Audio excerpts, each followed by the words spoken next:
I love Pittsburgh. You know, I love the people of Pittsburgh. I love the food in Pittsburgh. I don't usually do this, but this is a little bit of a Yelp rating. Just had some of Pamela's pancakes. I first had those like 10, 15 years ago when I was running. And I was all like, I need some of those pancakes this time out. And even though I'm from Chicago, some of you may know, when I was a kid, I was a Steelers fan. So, and watching the Steelers this season, it seems I'm not the only guy from Chicago who likes being in Pittsburgh. Because so far, Justin Fields is doing pretty good. Now, before we get started, we have a little bit of work to do here. All right, so I want everybody to be, just settle in. We got some work to do. Before we get started, I did want to say that we are, heartbroken about the loss of life in Florida, North Carolina, states across the Southwest. We are thinking about people, families whose lives have been upended by the storms over the last couple of weeks. I could not be more grateful for the first responders and FEMA professionals who have put themselves in harm's way to try and help.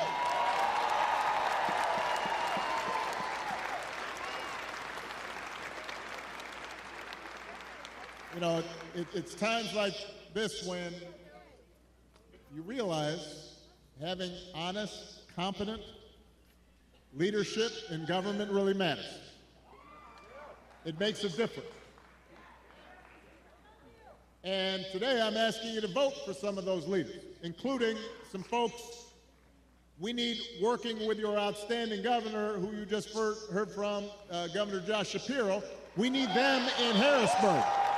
So we need you to vote for your next Auditor General, Malcolm Kenyatta. Your next Attorney General, Eugene DePasquale. Your next State Treasurer, Eric McClellan. And my buddy, your outstanding United States Senator Bob Casey.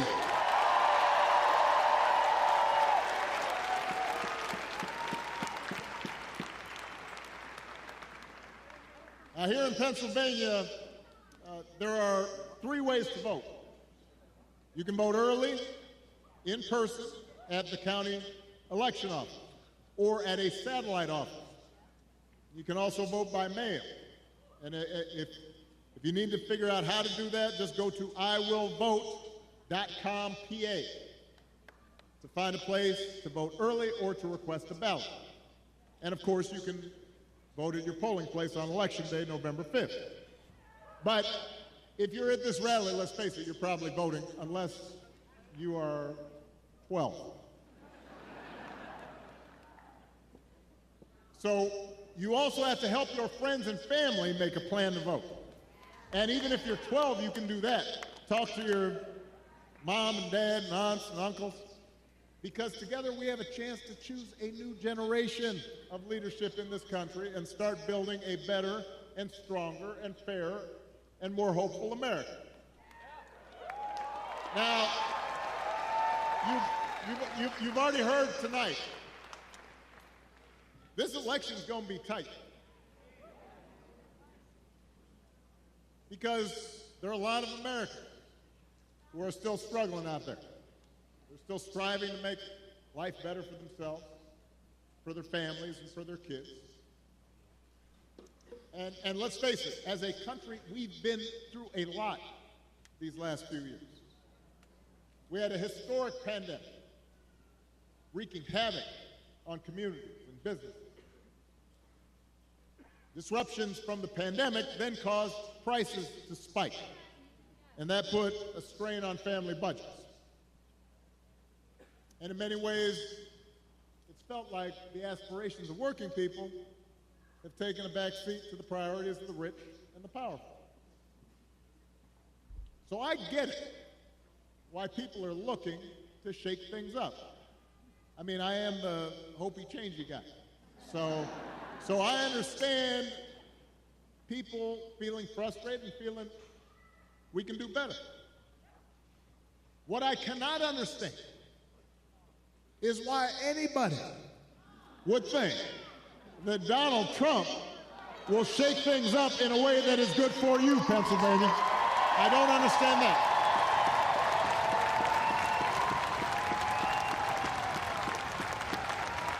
Because there is absolutely no evidence that this man thinks about anybody but himself. I've said it before. Donald Trump is a 78-year-old billionaire who has not stopped whining about his problems since he rode down his golden escalator 9 years ago. You've got the tweets in all caps, the ranting and the raving about crazy conspiracy theories.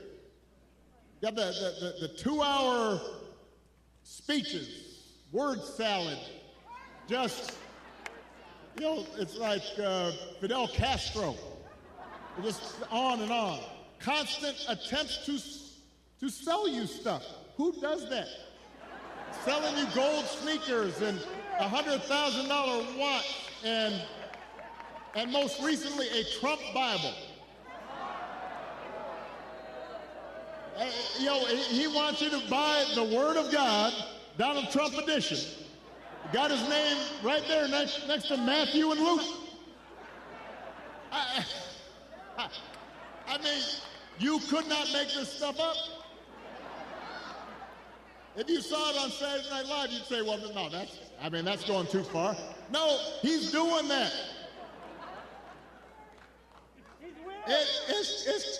It's crazy. And the reason he does it is because all he cares about is his ego and his money and his status. He's not thinking about you. Donald Trump sees power as nothing more than a means to an end. He wants the middle class to pay the price for another huge tax cut that would mostly help him and his country club buddies. Doesn't care if he costs more women their reproductive freedoms because it won't make a difference in his life. Do not boo. Vote.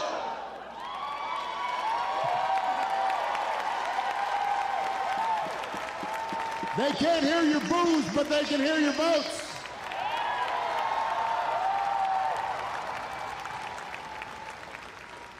Most of all, Donald Trump wants us to think that this country is hopelessly divided between us and them, between the quote-unquote real Americans who support him and the outsiders who don't.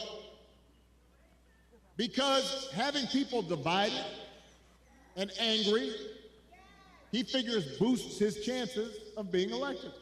And he doesn't care who gets hurt. I mean, think about it. Just the other day, we learned that on January 6th, a couple years ago, Donald Trump was told that Mike Pence was in the Capitol about 40 feet from an angry mob chanting, "Hang Mike Pence." And his response was, quote, "So what? Don't boo." If Donald Trump does not care that a mob might attack his own vice president, do you think he cares about you? Pennsylvania, we do not need 4 more years of that. We don't need 4 more years of arrogance and bumbling and bluster and division. America's ready to turn the page. We are ready for a better story, one that helps us work together instead of turning against each other. Pennsylvania, we're ready for President Kamala Harris.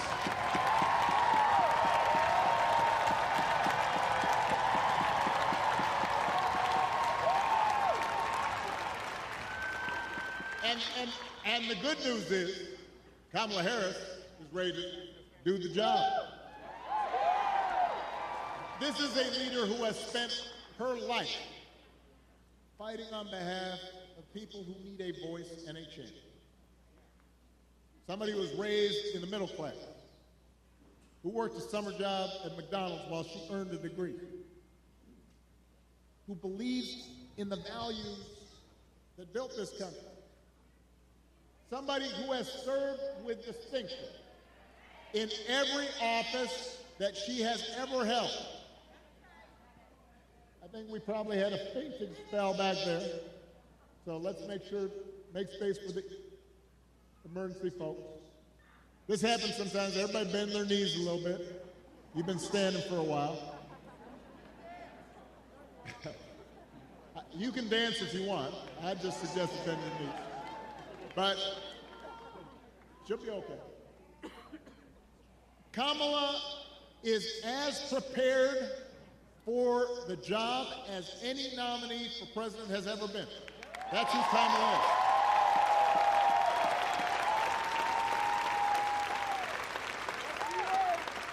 And in the White House, she will have an outstanding partner in Governor Tim Walz.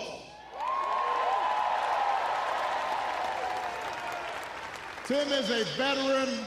He is a teacher. He's a coach. He's a hunter. He's been a great governor working with Democrats and Republicans to get stuff done. He can also take a vintage truck apart and put it back together again. You think Donald Trump can do that? For that matter, do you think Donald Trump has ever changed a tire in his life? I'm just trying to picture.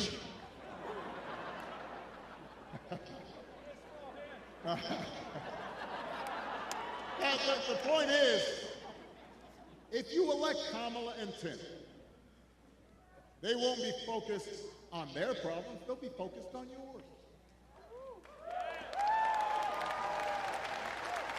They understand that too many folks here in Pennsylvania and across the country are struggling to pay the bills. Even though wages are steadily growing and inflation is finally slowing, the price of everything, from health care to housing to groceries, it's still too high. And that takes a real bite out of paychecks. It hurts. So the question is, who's really going to do something about it? That's what you should be asking yourself. Now, Donald Trump's plan is to do what he did last time, which was give another massive tax cut to billionaires and big corporations. And then, don't boo, I'm going to break you of this habit. And the reason some people think, well, I don't know, I remember that economy when he first came in being pretty good. Yeah, it was pretty good, because it was my economy.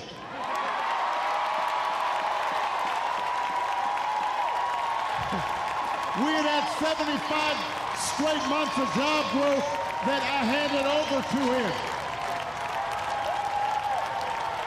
It wasn't something he did. I spent 8 years cleaning up the mess that the Republicans had left me the last time. So just in case everybody has a hazy memory,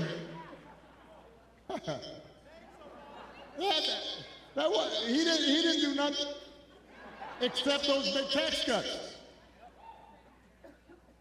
His other big economic plan now is to slap tariffs on everything, from food to TVs. Now, understand what tariffs are. Anything that's coming from that's made elsewhere and comes here, you slap extra money on top of it. And if other countries are cheating, in some cases, it makes sense because you want to have a fair playing field. But what he's proposing is basically a Trump sales tax that could cost the average family almost $4,000 a year. So if you're concerned about higher prices, that is not the way to get lower prices. That's going to come out of your pocket. You think prices are high now? Donald Trump's message basically is, you ain't seen nothing yet. All right, so that's, as far as you can tell, that's his plan, right? Because it's not written down anywhere. When it comes to health care, you heard it in the debate. Donald Trump's got one answer. Ending the Affordable Care Act that 45 million people rely on. The other day, his running mate, J.D. Vance, had the...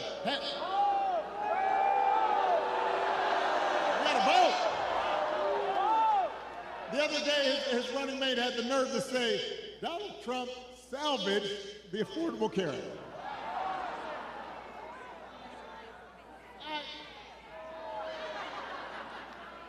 I mean, Donald Trump spent his entire presidency trying to tear it down. And by the way, he couldn't even do that right. And now, 8 years after he was elected, when he was asked about what he was going to do, he says he's got concepts of a plan for how he'd replace it. Now, I want you all to think about this for a second. Let's say your boss gives you an assignment, project. He says, I need this on Friday. And Friday comes around and he says, so? Did you finish that project I asked for? And you say, well, I actually haven't started, but I have a concept of a plan. Or you could try it at home. Honey, did you do the dishes? I have a concept of a plan to do the dishes. How's that going to go over? If it wouldn't work for you, why in the heck should it work for the President of the United States?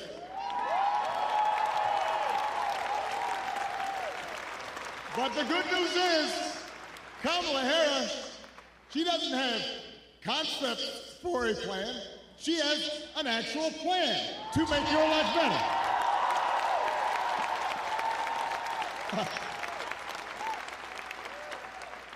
To bring down the cost of things like groceries. She'll go after corporations that are jacking up prices. Just like she went after big banks and for-profit colleges when she was an attorney general in California. And believe me, when she does, nobody's going to want to stand in her way.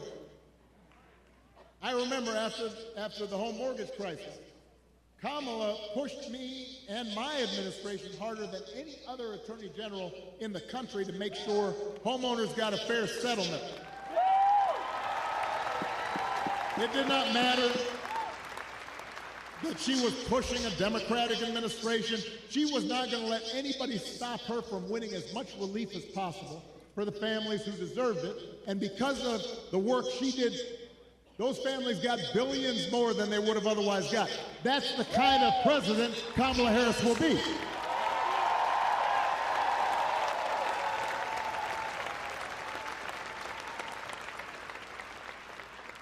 To lower housing costs, Kamala will cut red tape and work with governors like Josh Shapiro, as well as the private sector, to build 3 million new homes.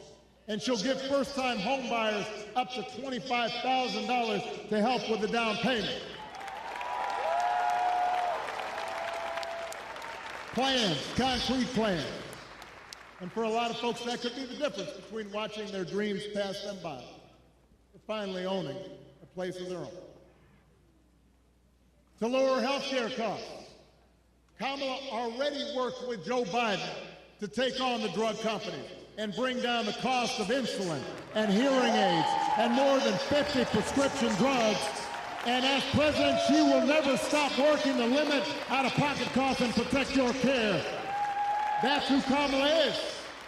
She's got a track record of doing it. And here's a big one. Instead of giving more tax breaks to billionaires and raising prices on working families, Kamala will give a tax cut to 100 million middle class and working people here in America.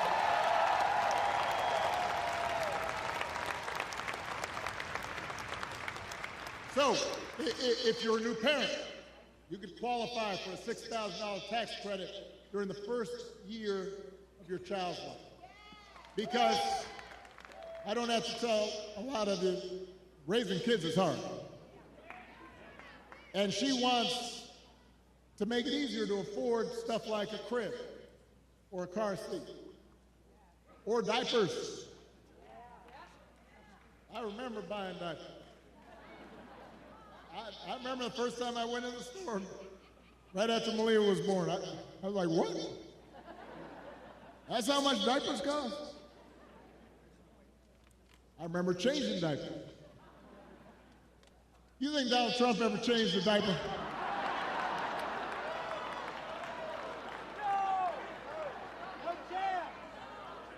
Yeah.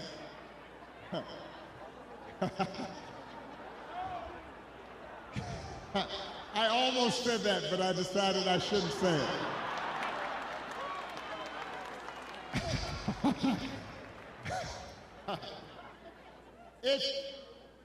If you're starting a small business, Kamala Harris will give you a $50,000 tax credit to help you get it off the ground. That's who Kamala Harris is. That's what she stands for. So with Kamala, you've got actual plans. Trump, concepts of a plan. Now, if you challenge Trump to elaborate and enumerate his concepts, he will fall back on one end.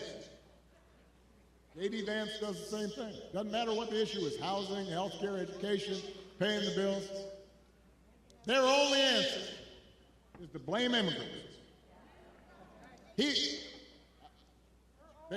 want you to believe that if you let Donald Trump round up whoever he wants, by the way, and ship them out, all your problems will be solved.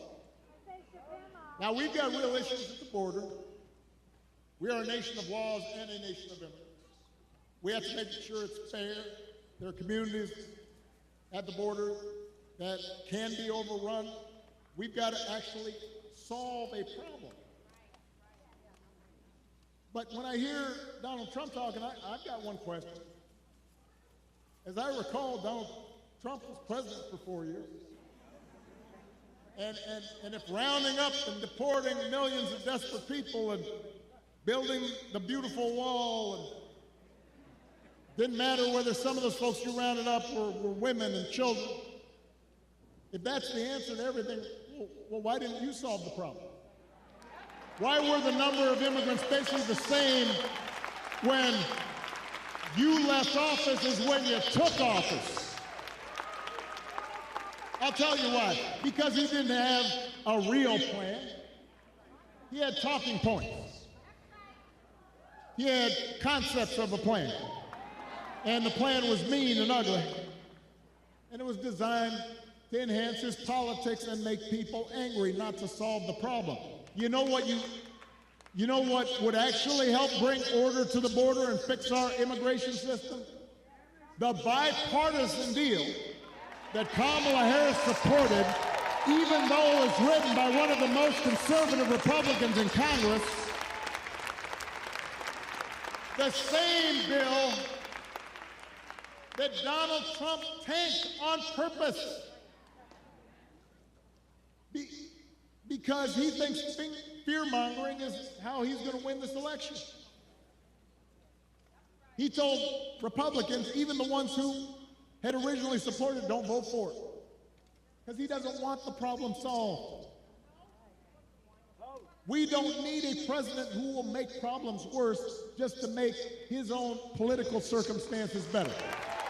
We need a president who actually cares about solving problems and making your life better, and that's what Kamala Harris will do.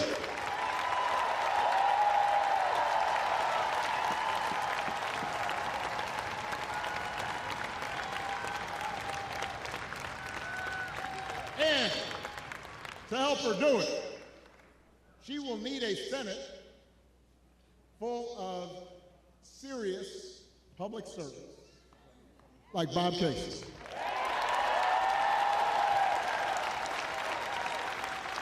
I'm going to talk about this man just for a second. I've known Bob for almost 20 years. I've watched his daughters grow up. I know his brothers and cousins, and let me tell you, there are a lot of brothers and cousins. And I can tell you that no one is more humble and more honest and more rooted in his community and has more integrity than Bob Casey.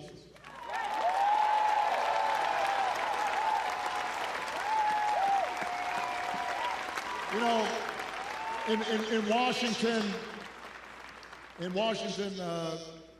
folks make a distinction between work horses and show horses.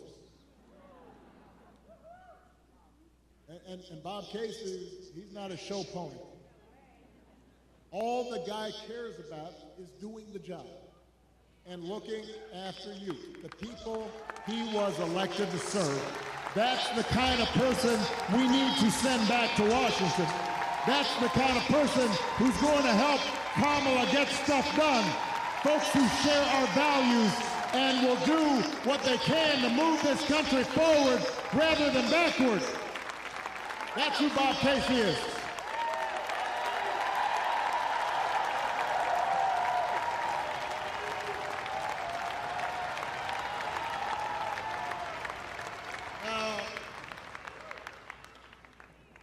One of those values is freedom.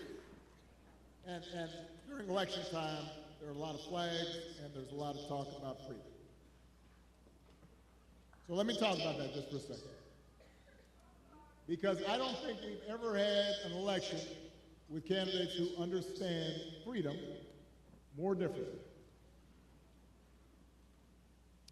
For Donald Trump and his cronies, freedom means that the powerful can do whatever they please. Fire workers for trying to organize a union. Dodge paying their fair share of taxes. Try to throw out your votes when they lose an election. Control what women can and can't do with their bodies. In other words, for Trump, freedom is getting away with stuff.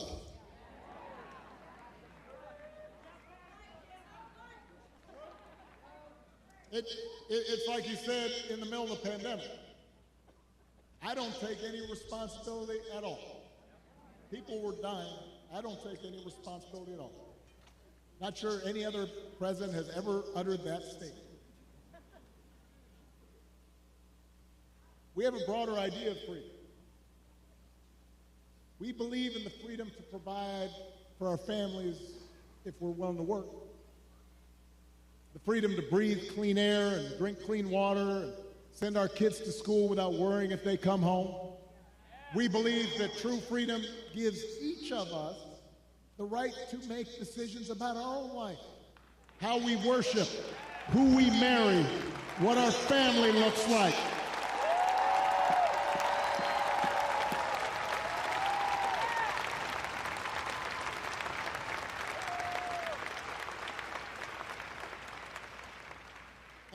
And real freedom also means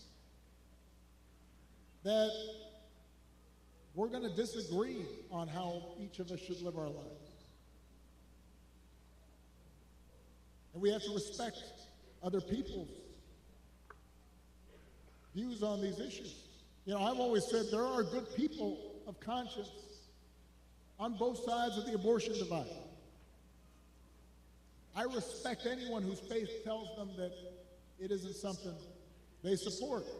But if we believe in freedom, then we should at least agree that such a deeply personal decision should be made by the woman whose body is involved and not by politicians.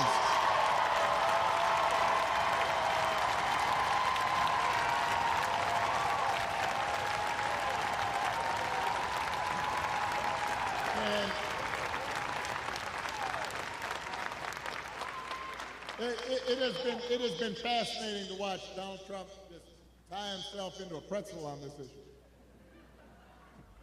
I mean, when he ran for president the first time, he said he would support punishing women who got an abortion. That's what he said. Thank you. Now, well, a couple weeks ago, what did he say? He said, "Don't worry, women, I'll be your protector. I'll tell you how he protected you." He handpicked 3 of the Supreme Court justices who overturned Roe versus Wade. Went out there and bragged about it. And now there are Trump abortion bans in 20 states, many of them with no exception for rape or incest. And when he's asked about it, he says, well, everybody wanted it this way. Really? He thinks women want to have to drive hundreds of miles to find a doctor who can help them? Does he think doctors want to choose between letting a woman die or going to jail for giving her the life-saving care that she needs? That is not something people chose.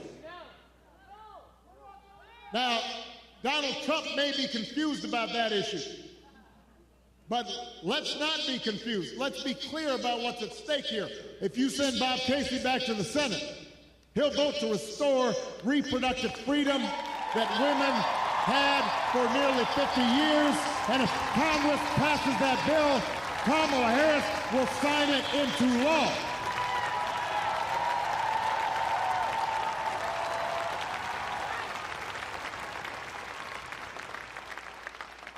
Because they understand that freedom is about being able to make the right choice for ourselves and our families.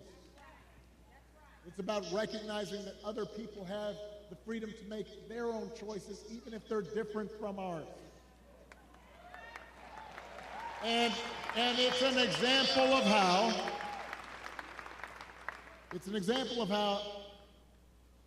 at the end of the day, this election isn't just about politics. It's about values. It's about who we are and how we treat each other. And the example we want to set for our children and for their children. And it's about character. You know, some of you know that when I was growing up, I didn't have a father in the house. But I did have plenty of people around me. Stepfather, grandparents, teachers, coaches, most of all my mom, who taught me the difference between right and wrong, who showed me what it meant to have integrity and to be honest and to be responsible and to work hard and to treat other people like we wanted them to treat us. And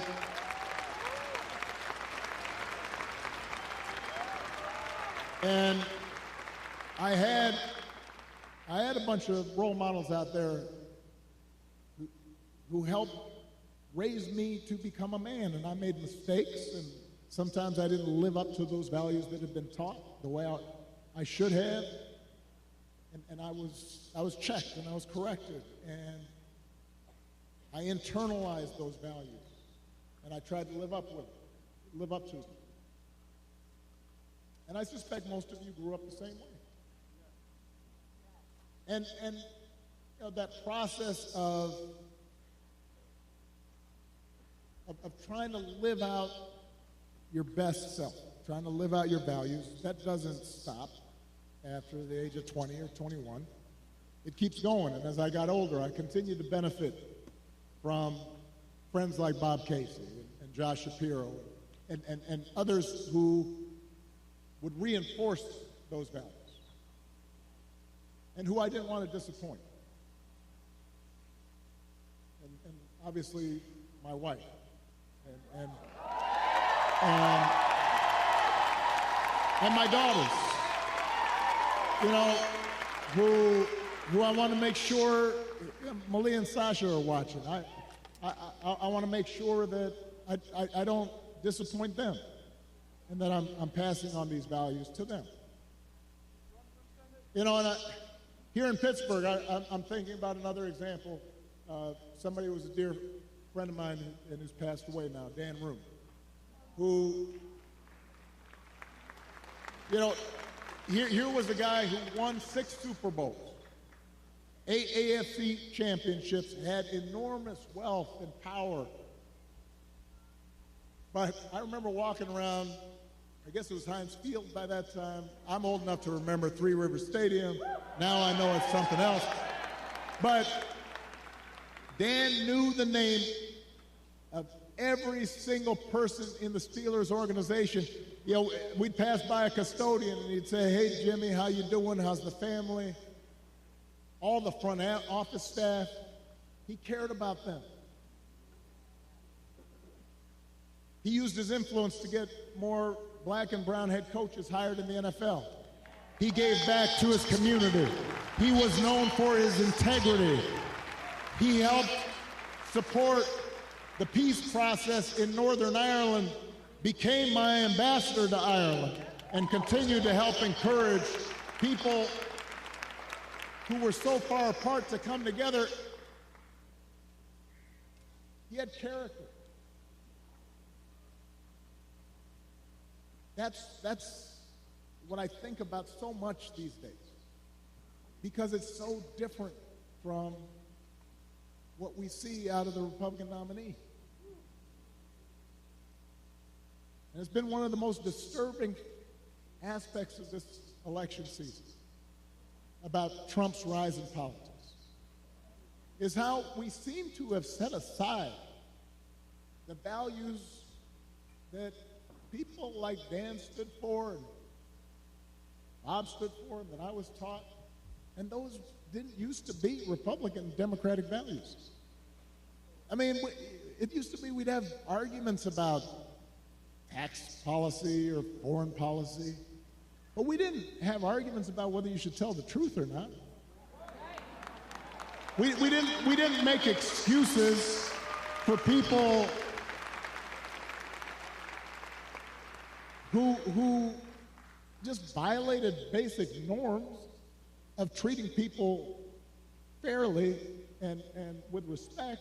I mean, just last week, I talked about this. We had one of the deadliest hurricanes in American history. The beautiful town of Asheville, North Carolina, one of my favorite places in the country.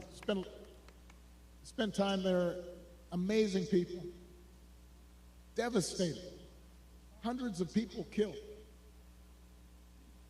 And President Biden and Vice President Harris were down there meeting with local officials and comforting families, asking how they could help. And Donald Trump at a rally just started making up stories about the Biden administration withholding aid from Republican areas and siphoning off aid to give to undocumented immigrants. Just made the stuff up. Everybody knew it wasn't true. Even local Republicans said it was not true. And now the people of Florida are dealing with another devastating storm. And I want you to watch what happens over the next few days, just like the last time. You're going to have leaders who try to help, and then you have a guy who will just lie about it to score political points, and this has consequences. Because people are afraid, and they've lost everything, and now they're trying to figure out, how do I apply for help? And some of them may be discouraged from getting the help they need. The idea of intentionally trying to deceive people in their most desperate and vulnerable moments.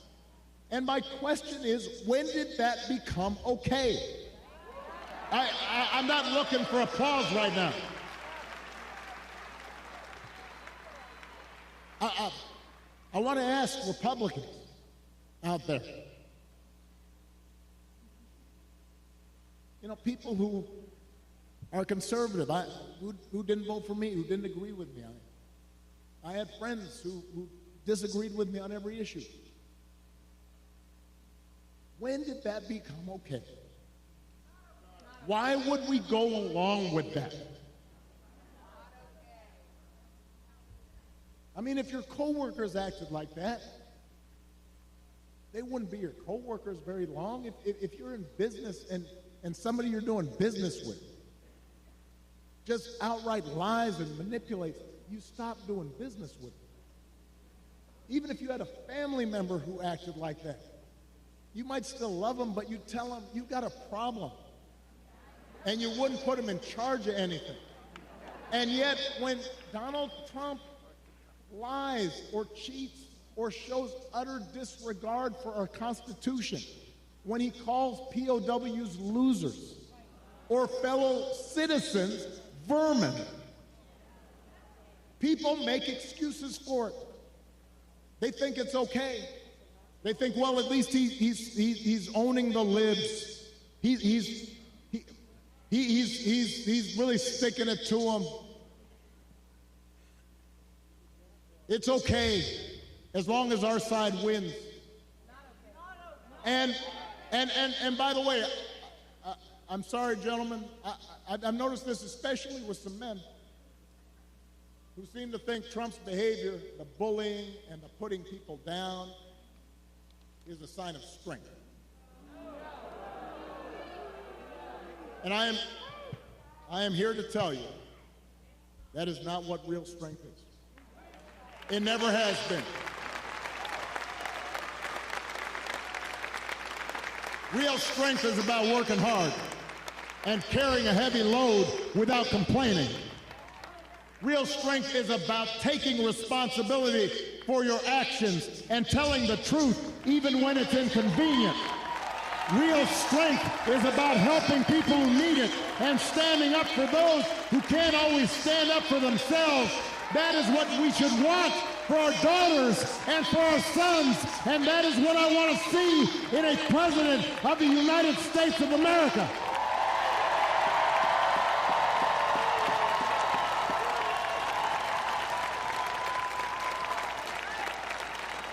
And the good news is that you have candidates to vote for in this election that demonstrate that kind of character, who know what real strength looks like, who will set a good example and do the right thing and lead this country better than they found it. So, Pennsylvania, that is the choice in this election. It's not just about policies that are on the ballot. It is about values, and it is about character. So whether this election is making you feel excited or scared or hopeful or frustrated or anything in between, do not just sit back and hope for the best. Get off your couch and vote. Put down your phone and vote. Grab your friends and family and vote. Vote for Kamala Harris as the next president of the United States. Vote for Tim Walz as the next vice president of the United States. Vote for Bob Casey and this whole incredible Pennsylvania Democratic ticket. Help your friends and family members and neighbors and co-workers do the same. Because if enough of us make our voices heard, we will leave no doubt about the election outcome. We'll leave no doubt about who we are and what America stands for. And together we'll keep building a country that's more fair and more equal and more just and more free. That is our task. That is our responsibility. Let's go do it. Thank you, Pittsburgh. Thank you, Pennsylvania. Let's go vote.